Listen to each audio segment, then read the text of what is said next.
Cosmere can be a confusing place. From allomancy to surge binding, there's a lot to look out for. We're your hosts and escorts to the realms. I'm Griff. And I'm Alex. And this is the Silverlight Guide to the Cosmere.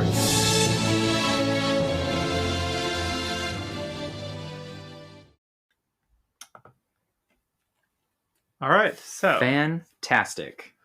We have a special guest joining us today. Indeed. Because we're going to talk about the Cytoverse box. And what, Griff, is one thing that you and I really don't know about? Not much about the Cytoverse. That's I have right. read the first book ages ago. And I read Hero of about ages half ago. and I read about half of the second book.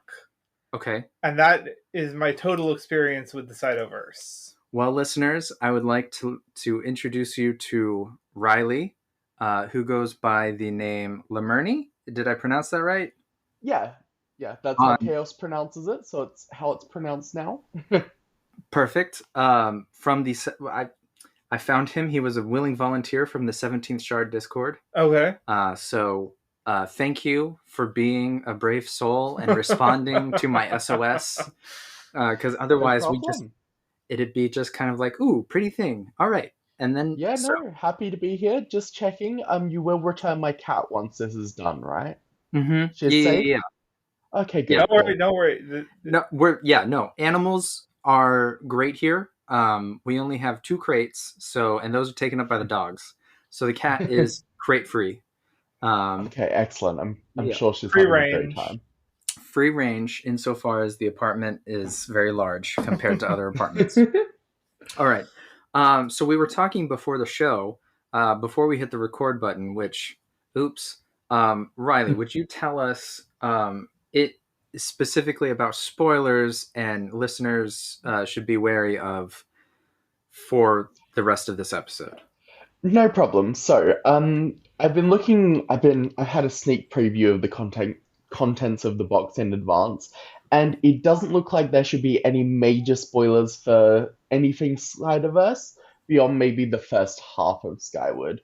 So if there is anything else, we'll flag that specifically, but otherwise you should be relatively safe here. Fantastic. All right. And we did discuss, just bring it up because we were directly discussing it before we started to hit record, that it actually is part of a multiverse, apparently. It is related to one of the short stories on Brandon Sanderson's website. Yes, Defending Elysium is what Riley said, right? Yes. Yeah, so for anyone in your audience not familiar with Cytoverse, Defending Elysium's like kind of a prequel a few thousand years before the main books start, and it's Skyward, Starsight, the Skyward Flight novellas by the wonderful Jancy Patterson, and Cytonic, and soon Defiant. Side note, and potentially our first tangent, Jancy Patterson's husband paints miniatures. Oh, really? And so there is a large miniature convention in North Texas called ReaperCon. Yes. And apparently he was there last year, and I had no idea that he existed as a person. But this year, I do know. And I am going to say hi. Yes. So, Labor Day weekend, Mr. Patterson, I'm coming for you. You're never going to hear this before that, unless... you don't know. He may listen to this. One of our 17 subscribers. No. Anyways, okay. Tangent over, unless anybody else would like to add. Don't believe so, no. Okay, great. So, I am going to... reopen the box that I have opened. Yes. Like the Hoyd box, which our listeners can go see. Listen. I meant they can go to like YouTube. There are people, there are people yes. doing visual reviews, but in case you just like to drive and listen or do some work and listen, and you don't want to watch. Prefer. We are going to describe these in vivid, overwhelming detail to you. Excellent. I mean, I am a fantasy author, so brevity is not our strong point. Exactly. You're going to be wishing that we didn't take our first attempt at ASMR with this video. All right. So first, here's the box. Here's the box opening. That is a really satisfying sound. That actually is a really satisfying sound. That worked out way better than I thought it would. So we have a new quote from Wit on the inside of the box. All stories told have been told before. The only things new are the names. Wit. And the second tangent, because apparently we're going to count for this episode. Okay. If you listen to the latest episode of Intentionally Blank, okay, with Brandon Sanderson and Dan Wells, right? So the episode that would have come out on 3/7 or 3/8, I don't know. Sanderson refers to Hoyd as Wit only. Which is interesting, because one thing I was actually going to say, because this one is attributed to Wit and not Hoyd, is that this must be from his time on Roshar. But we were, and I can't remember exactly what the context of it was, but for the entire episode, he only referred to him as Wit. Anyway, so we are greeted with a kind of bulbous and yet flat at the same time set of doom slugs. I'm not quite. Oh, it's ice cube molds. Ah, yes, the molds. Okay. Yes. Apparently, also good for jelly and toffee, whatever else you set in molds. I think Jello doom slugs, while not the only thing you could do with this mold, is probably the most appropriate use. Yeah, that's fair. Potentially garlic butter as well.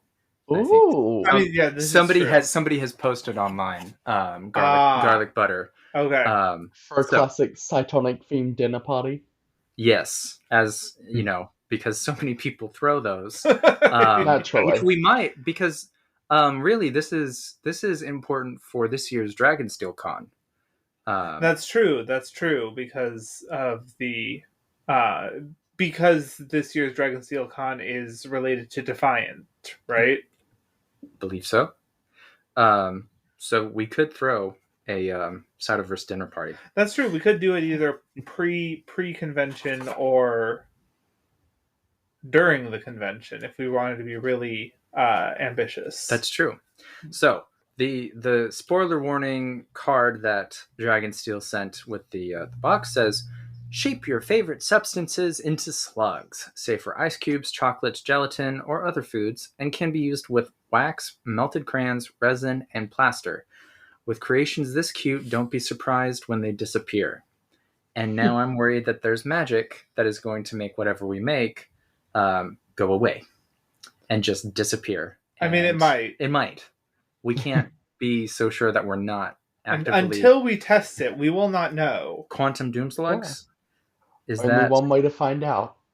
I mean, the teleportation is kind of a big thing in the Cytonic. Is it? I probably shouldn't. Yeah, I'm not sure how in the spoiler scope we can be with this. Yeah, I just realized because I have read the first, and as I said, it's been a while back, but I do remember the big story beats. Yeah. Interesting. Well, I'm to potentially cut off any further conversation that way. Let's jump to the Cosmere real quick. This box's Cosmere character pin is Steris. Oh, interesting. Very, very cute. Crinkle some of the plastic up near the microphone for the ASMR people. Okay, and just pretend we open the package with that. That is quite cute. She's got a book and papers flying around her. If you had asked me who would be in the first pin set that they did, I probably wouldn't have said Steris. No, she would not have been my first guess. After the Lost Metal, though, I mean, her part... I mean, yeah, it's big. She's still not as main of a character as I would have expected to be put on a pin. Not that I'm disappointed in this by any means, just still surprised. That's fair. Yeah. Do wish, 20% bigger role in Lost Metal after the wonderful showing she had in Bands of Mourning. That's true.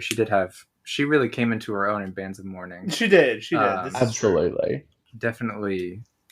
I mean, for a lot of that, even for me, surpassing Wax in terms of enjoyment of character.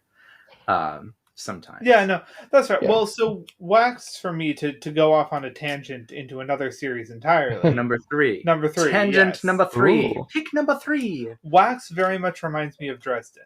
Okay. Insofar as Dresden from the Dresden Files. By Jim Butcher. By Jim Butcher, for those who are, yes. Insofar as he is somebody who starts out as very much a blunt instrument and learns some nuance as his character grows. That's a good... that's really a good... Comparison?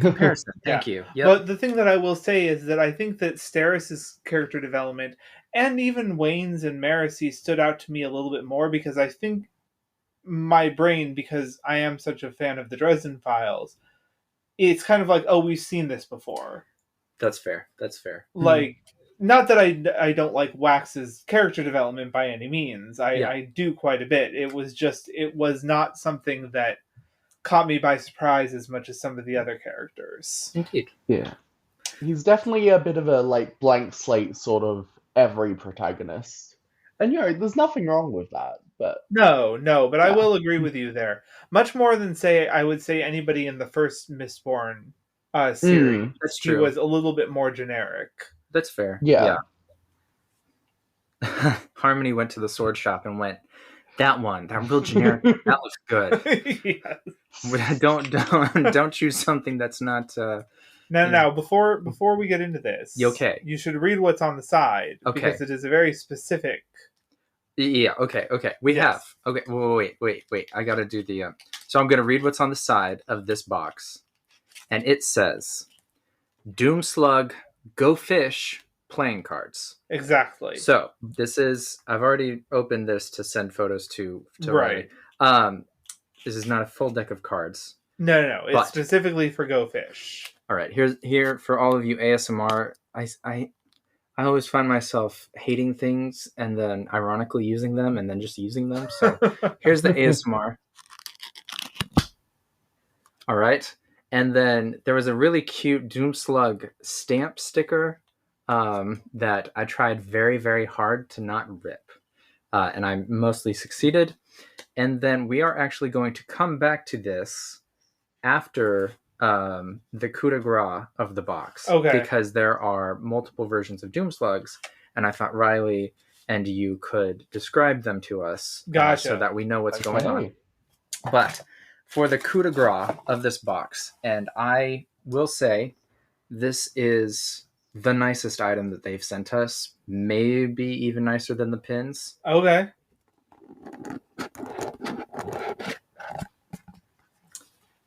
This is a metal. Oh, it's ship. A model of the ship. It is. Yeah. And it is heavy and it is metal. Oh, that is gorgeous. It is. Now, for all of you people that got the box and you're like, how am I going to get its stand out of the very snug foam that it came in? I found that hitting it upside down is the only answer. Bit of percussive maintenance. Yeah. All right. See, 2 taps and it came out each. And so it comes with a metal stand. Okay, yes. And it says Skyward on it. So I don't know if this ship is specifically from Skyward. Yes, yeah. I know exactly what this ship is. Okay. Skyward's the first book, isn't it? Skyward is the first book. Yes. I'm not terribly clever sometimes. It's okay. We know this. We love you anyway. Thanks. You're welcome. All right. Oh wait. There's a nice clicky sound for all the people that never asked for this. Oh damn! I ruined it. Now I've made it too not clicky. Hold on. There we go. All right. And then the ship has. It does have some colored parts underneath. Oh yes, it does. But it is generally black. It has a cockpit seat. And it says MB 1021. No, 10Z1. Or it could be 2. I'm not sure. I didn't read the book. It's 2 in the books. It's 2 in the book. Okay. So it's a very Z looking 2. I say as if I don't have the wiki page open because I definitely wouldn't have remembered that. Oh, and it's actually that's in the books. it's also got some decals on the bottom of it that may be honestly no idea. It looks like alien writing, honestly. Where can I put my phone? I don't know. There it is. I was going to pull up the flashlight. Okay. Stand by while we determine if we can read this. It looks like some numbers. I believe it is some instructions. It has an arrow. There are 2 arrows. But right. Also over here, there's more arrows. So it could be instructions for the stand. It could be, it could be what is actually on the bottom of the ship. And I do not have a clear enough memory to confirm or deny that. Sure. So what we're going to do is we're going to rely on the approximately 10 people that are going to listen to this to email us at guidetothecosmere@gmail.com and tell us what's on the bottom of the ship. Or maybe we'll send a picture to Riley and we'll update you in the next episode or in a future episode. So as time ticks on, we're going to go back to the Go Fish playing cards. Oh, that was it. Okay, so that was the extent of that this was. box. Okay. Yes. I just didn't know if we got stickers or something. We did not. We got 4 things, and again, the ship is... It makes me want to go out and buy the books just to put them on a shelf so I can put that ship in front of them. I see. So I see. They know what they're doing with their marketing. I mean, from the looks of it, if I had it, I'd want to like run around my house making zooming noises like I was 6. What does a Cytoverse sound like? What does... Ooh, good point. Yeah. Does it smell like raspberries, like space does? Raspberries and steak, right? Am I remembering that right? I thought there were also hints of vanilla. Probably. I don't know. Because wasn't that the like Starlight Coke thing? That was a really solid Coke flavor, by the way. If you didn't it was good. It was amazing. I went out Tangent of my way. 4? Say it again? Tangent 4? Oh, yeah, Tangent 4. Yes. Tangent 4. Okay, so the Go Fish playing cards have 5 different types of Doomslug. And they have fruits written on them. And so there's a suit. Except the Joker card. Yes, except the Joker card. So I am completely ignorant other than the name Doomslug. So tell me about these things. That's a very good question. Okay. This is not actually covered in the first book or the second. Okay, so Riley has an answer, obviously. No, there's no like major plot spoilers beyond a beat halfway through like the second book. Mm-hmm. But basically, there's different types of Doomslugs, and final spoiler warning: pause here, run away screaming if you don't want any spoilers whatsoever.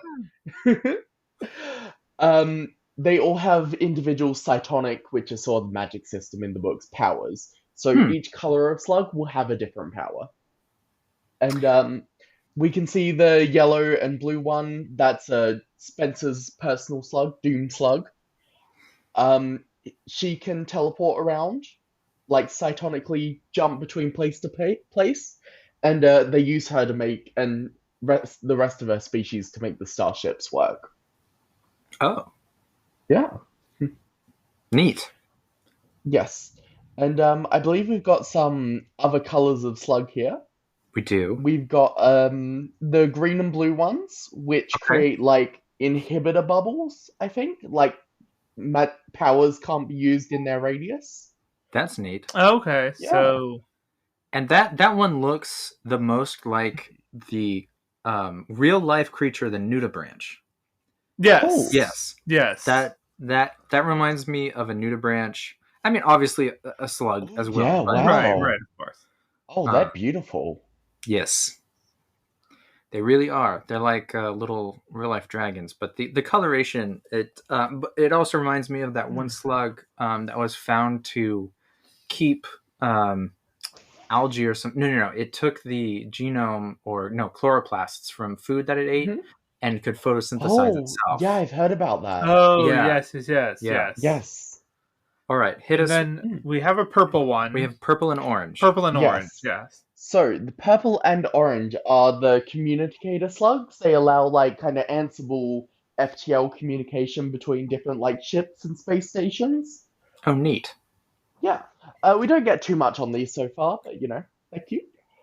And one of the stars of the show, the red and black slug, referred to by Jorgen Spencer's, let's go with boyfriend, who finds one. He is called Boom Slug. And if you squeeze him, he does go boom and launches a bunch of like cytonic, which is like psychic sort of blades out of him, you know, cutting everything around him. The first time the powers activate, you know, everyone nearby gets like a bunch of little razor cuts on their skin. But it can also be directed into a massive like ship weapon. Oh, interesting. Wow. And yeah, the species as a whole are called Tanix. I don't think I mentioned that, but yes. Tanix? Yes. Okay. And then does the Joker card, the multicolored slug, have? Yeah, we don't know quite yet. At the end of Skyward Flight, I think we've discovered several other kinds. There's like the rainbow ones there. I don't know if you've got like a wrinkle grey with black and white spines. Nope. This is these are the 5. There is an orange and black one. What? Ooh. This one? That's the yellow blue. I thought he was talking about that's blue. That's not black. Yes, it's a very dark blue. Yeah. Gotcha. Never mind. Oh, good. Yeah, and you can see the mushrooms because she's quite a fan of them. Yes. Yeah, and so what Doomslug loves to snack on. Is it? It may be a full deck of cards. I may have misspoke earlier. Oh. So what we have is the spades are the yellow and blue, and the hearts are the purple and orange, diamonds blue and green, clubs red and black, and then each of the cards there is a full suit. They are full suits. This is a full set of cards, but at the bottom is a different food item. Right. And so the 10 of diamonds says pizza. Okay, so the food does relate to the number, the value of the card. I don't think I want to make sure it's not lost on the audience that the king card is a burger, and therefore it is Burger King. Yes. Oh my god. Amazing. Yeah. Yeah. That's I really hope that was intentional, and if it's not, I really hope they don't get sued. It's just implying. It's not just explicitly stated. Yeah. You can't sue over an implication. No. Obviously, the slug on the card is the Burger King. That's right. Of course, that's who runs the entire thing. The one with the king mask on is just an actor in the ads. That's right. I always thought that was just an actor. Was that actually? I mean, yes, it is. Okay. But I also don't think that the actual manager of Burger King is a giant blue and yellow slug. No, you asked to speak to the CEO, and that's what's on the desk. It's like Slurm from Futurama. Yeah. Oh no, I've got it. It's a Ratatouille situation. There we go. There's a Doom Slug under the king mask. Gotcha. Or behind on top of the head. Yeah. Yes. Okay. That is it for the box. That is it for the box. Is there anything important, Riley, that you need to tell us? I don't think so. I think we probably covered most of it. That makes sense. There are for the cards. My bad. For the cards, there is an extra QR code to tell you a Cytonic version of playing Go Fish. A Cytoverse variant. So I imagine that's something to do with the food. Probably. It has something to do with the food. Yeah, but okay. Well, that was the Cytoverse box. If you're still with us, dear listeners, go listen to the Hoyd box, and we'll certainly be doing the third box when it comes out. Right. Well, I guess the third. Well, yeah. When it arrives. Yeah, May. So May would be the next box because April is Secret Project 2. Right. Which hopefully we get. So Was this not February's box? This was March's box. So Are we what? going to get February's box? We did get February's box. February's box was Hoyd box. Oh, that's right, because the 1st January was the first secret project. Never mind. Yeah, they're waiting for Secret Project 1. I don't know if I'm allowed to say it here, but they're waiting for it from the printer. That's right. There's whole mess. Yep, it has been, and we're going to touch on that in our next episode with our announcements. But wanted to keep this nice and brief. Right. And I am hopefully going to consume the Cytoverse literature this year before Dragonsteel Con. Yeah. Fair. Yeah, very nice. All right. Well, with that, guess we'll do our outro now. Yes. Which is stay safe. Yes, sorry. Stay safe, World Hoppers. Life before death, strength before weakness, and journey before... No. Doom slugs before destination. There we go. Yep. Of course. Doom slugs before destination. Solid. Or journey before... The true ideal. That's the secret 6th ideal of every Knight's Radiant. The 1st and the 6th are the same for everybody. Exactly. It's all Doom slugs. It's all the way down. All the way down. Oh, yeah. It's just Doom slugs all the way down. Odium is actually just a different color. Yeah. There you go. Okay. Hey, wonderful. Well, thanks for having me here, guys. Absolutely. Thanks for being there. On. There, here, being on this. Wherever. Yeah. Being wherever. Yes. Where are we all, really? I don't want to think anymore. Okay. Too early for the existential crisis. Indeed. But for now, I am going to hit the stop button on the recording, though. Okay. Goodbye, listeners. Bye.